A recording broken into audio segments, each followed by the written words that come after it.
everyone! Welcome back to the Project Awesome! So I'm back with a new product review and today we're going to review this Lazel Gluta Pure 2-in-1. FYI lang guys, tinake ko to nung November 2020 pa. So natapos ako ng December. At alam kong matagal ninyong hinintay sa akin tong review na to pero due to some unforeseen circumstances, naks na. Hindi ko siya agad nagawa pero ito na, no worries. Ito na gagawin ko na yung review. So, kung gusto nyong malaman kung anong naging effect sa akin nitong Lazel Gluta Pure 2-in-1, then please keep on watching.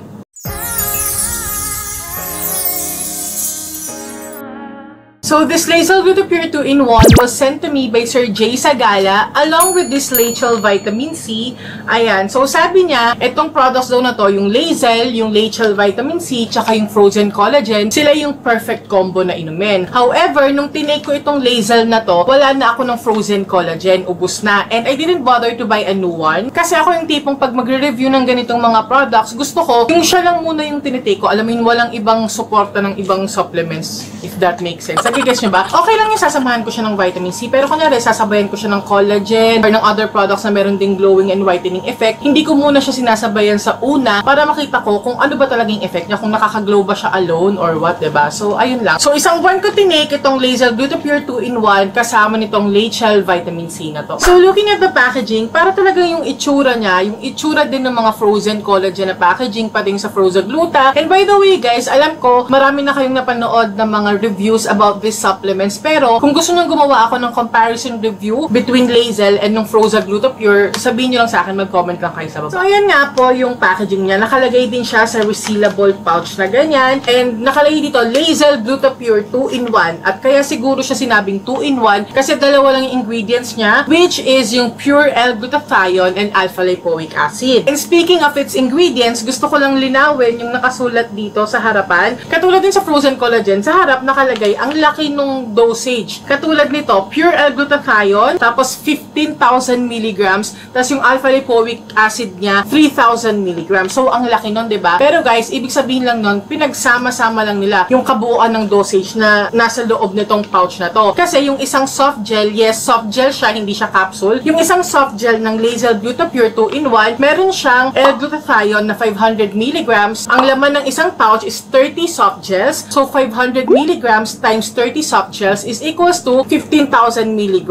And same goes sa alpha-lipoic acid. Ang content ng isang soft gel nitong Lazel is 100 mg ng alpha-lipoic acid. So, i-times mo yun sa 30 soft gels. So, ayun, 3,000 mg yung alpha-lipoic acid content nitong kabuuan na nasa loob ng pouch na to. Okay? So, moving on, meron ding claims na nakalagay dito, speed white times 100, tapos full dose whitening daw.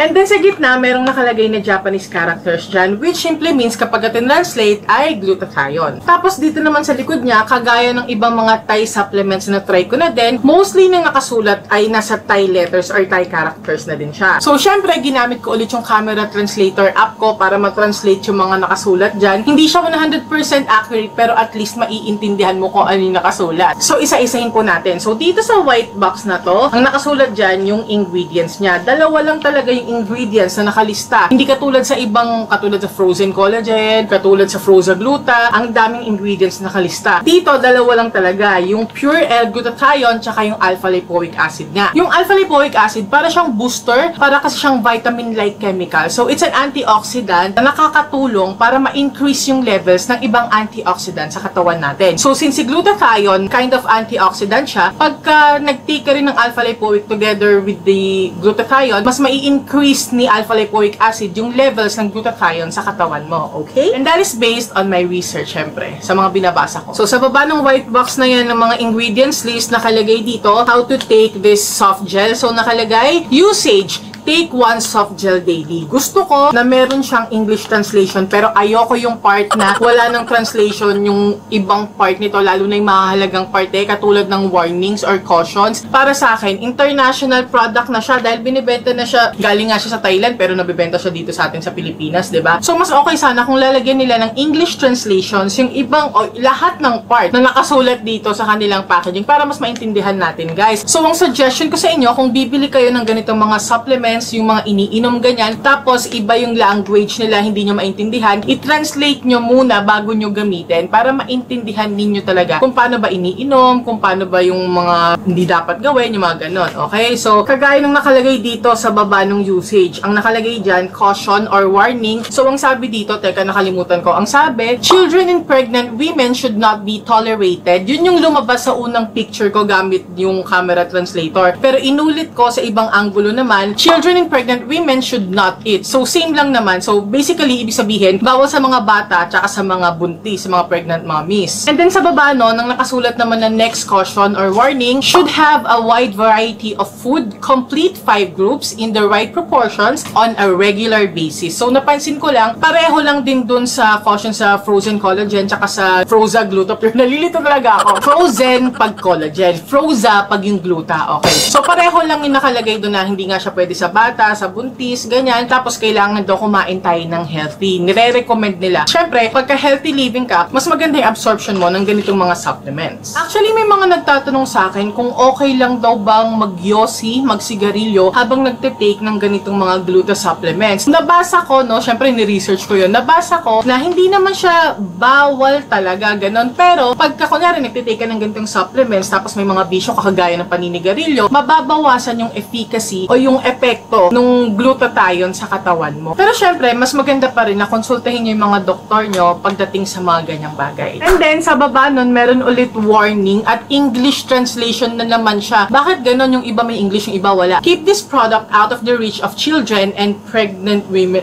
Pregnant lang nakalagay. Keep this product out of the reach of children and pregnant. Natawa lang ako kasi para ba namang mahirap intindihin nyo ng mga buntis. Basta yun na yun. Anyway, sa baba niya nakalagay lang yung distributor details, kung sinong distributor. Ayun, distributed by Skinnest Thailand. Sa baba ng distributor info, ganyan, nakalagay another paalala. Sabi, store in a cool, dry place away from sunlight. And then dito naman sa mini white box na yan, ang nakasulat lang dyan, see product daw for the manufacturing date and yung expiration date. At ayan nga, nakalagay yung kanyang expiration date and yung kanyang manufacturing date. And then sa pinakababa na left side, nakasulat yung presyo niya, price 450 baht, and kinonvert ko siya sa Philippine peso, it's around 700 pesos. Pero usually, binibenta tong Lazel Gluta Pure dito sa atin sa Pilipinas sa mga resellers, mga nasa 200 hanggang 500 lang yung nakikita ko. So hindi ko alam kung bakit mas mura na siyang bilhin dito sa atin compared dun sa 450 baht. Siguro kasi pagka binibenta to, or I mean pag binibili ng mga resellers in bulk para mga wholesale price siguro, kaya mas mura ng ibenta dito. Ewan ko, teorya ko lang yun. And nakalagay din dyan, product made in Thailand, tapos nakalagay pa yung kanilang flag. And then dito naman sa kabilang side, nakalagay yung kanilang FDA registration number. And yes, by the way guys, FDA approved itong product na to. Also, GMP certified, halal certified, and ISO certified din siya. Pero ito na, effective ba siya? So, isang buwan ko nga tinake itong Lazel Gluta Pure 2-in-1 nito, along with this Lazel Vitamin C 2-in-1. So, I took one soft gel per day. Usually, sa gabi ko siya iniinom kasama nga ng vitamin C. So, wala naman siyang amoy bulok na itlog, hindi katulad ng ibang mga glutathione capsules or glutathione supplements, you know. In fact, medyo sweet and parang fruity yung amoy niya. Tapos, wala din siyang masamang lasa. Wala din naman siyang aftertaste. Tapos, kapag tinitake ko siya, wala din namang heartburn or whatever akong nararamdaman. Wala siyang ganong bad side effect sa akin. Maaaring sabihin ng iba, baka hindi sapat na panahon yung pag-take ko sa kanya na 1 month lang. Usually nga, ang ginagawa ko talaga, 2 to 3 months kung tinitake ang isang supplement para makita ko talaga yung maximum result niya. So, let this video be a Lazel Gluta Pure 2-in-1 1-month update review. Parang ganun. Basta. So, during the first 2 weeks ng pag-take nitong Lazel Gluta Pure 2-in-1, wala pa akong nakikitang masyadong nangyayari sa akin, nangyayari sa balat ko, ganyan. Pagdating ng 3rd week, ayun, doon na ako nakakapansin ng parang may nangyayari sa skin ko. Medyo nandun na yung medyo fresh ka tignan, ganun. Hindi naman siya yung drastic change na wow, fresh, wow, glowing, ganyan. And then, pagdating ng 4th week, yung final week nung pag-inom ko nitong Lazel Gluta Pure, ayun, doon na ako mas nakikita ng parang mas fresh na, parang medyo may glow na yung skin ko, ganon. Yung healthier looking na yung skin ko, parang ang aliwalas lagi ng face mo. Hindi naman maputi, pero parang ang bright, parang alam mo yung ganon, maaliwalas, parang fresh lang, ganon. Mind you guys, bago ako nag-take nitong Lazel Gluta Pure na to, 1 buwan mahigit akong tumigil sa pag-inom ng kahit anong gluta supplement or even ng collagen. Pero hindi na ako mas pumuti pa, at siguro nga dahil maputi maputi na ako. At oo, totoo naman po yun. Maputi na talaga ako. So, kung meron magtatanong sa inyo, bakit nagtitake ka pa ng gluta kung maputi ka na? Well, kaya ako nagtitake ng mga glutathione supplements kasi bukod sa antioxidant siya, gusto ko kasi talaga yung bright complexion ako. Gusto ko yung maputi ako. Kung yung iba, gusto nila tan sila, ako naman gusto ko yung maputi ako, yung fair complexion ako. At kapag nagtitake ako ng mga glutathione supplements, na may maintain ko kasi yung ganong bright complexion. And gusto ko yung glow na nakukuha ko sa ganitong mga glutathione supplements. Kung tatanungin nyo rin ako kung bakit hindi na lang collagen yung itake ko, collagen supplements, kung gusto ko lang naman pala yung mga glowing, healthy looking skin na ganyan. Well, ang napansin ko kasi, kung ikukumpara ko yung pagtitake ko ng gluta supplements sa pagtake ko ng collagen lang alone, hindi ganun kabongga yung glow na nakukuha ko at saka hindi ganun kabilis yung effect niya. Pero kapag gluta supplements yung tinitake ko, mas mabilis yung nakikita kong effect na healthier looking skin, illuminating skin, glowing skin, ganon. So, yun yung reason kung ba't ako nagtitake. Well, actually, meron din naman akong na-take na mga glutathione supplements na mas pumuti pa ako ng konti. Kagaya ng Laxen. Yung Laxen na yun, isa yan sa paborito kong glutathione kasi yon parang naging milky white yung dating ng balat ko. And also, yung glutathione na tinitake ko ngayon na i-reveal ko soon. I-review ko yan soon kapag